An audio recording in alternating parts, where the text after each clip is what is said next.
നമസ്കാരം. രോഹിണി നക്ഷത്രത്തിൽ ജനിച്ചവർക്ക് മാതാപിതാക്കളോടൊപ്പം ഓണാഘോഷത്തിൽ പങ്കെടുക്കുവാനായിട്ട് ജന്മനാട്ടിൽ എത്തിച്ചേരുവാനും വിശേഷപ്പെട്ട ദേവാലയ ദർശനം നടത്തുവാനും വിനോദ ഉല്ലാസയാത്ര പുറപ്പെടുവാനും ഉള്ള സാഹചര്യം ഉണ്ടായിത്തീരും. വ്യത്യസ്തമായിട്ടുള്ള നിലപാട് സർവാദരങ്ങൾക്കും വഴിയൊരുക്കും. നിശ്ചയദാർഢ്യത്തോടു കൂടിയതായിട്ടുള്ള പ്രവർത്തനങ്ങൾ അനുകൂലമായി തീരും. പുതിയ വ്യാപാര വ്യവസായ മേഖലകൾ തുടങ്ങുന്നതിനെപ്പറ്റി പുനരാലോചിക്കുവാനും വിദഗ്ധമായുള്ള നിർദ്ദേശവും അനുഭവജ്ഞാനമുള്ളവരുടെ നിർദ്ദേശവും തേടുവാനും ഇടയുണ്ട്. അസുഖങ്ങൾ പലതുമുണ്ടോ എന്ന അനാവശ്യ തോന്നലുകൾ ഒഴിവാക്കേണ്ടതാണ്. അനുഭവജ്ഞാനമുള്ളവരുടെ നിർദ്ദേശം തേടി ചെയ്യുന്ന കാര്യങ്ങളെല്ലാം ലക്ഷ്യപ്രാപ്തി നേടും.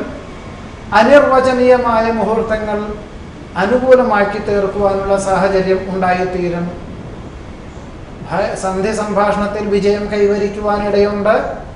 വ്യക്തമായിട്ടുള്ള കാഴ്ചപ്പാടോടുകൂടി ചെയ്യുന്ന കാര്യങ്ങളെല്ലാം അനുകൂലമായി തീരും. രോഹിണി നക്ഷത്രത്തിൽ ജനിച്ചവരുടെ ഈ ആഴ്ചയിലെ ഫലങ്ങളാണ് പറഞ്ഞത്. നമസ്കാരം.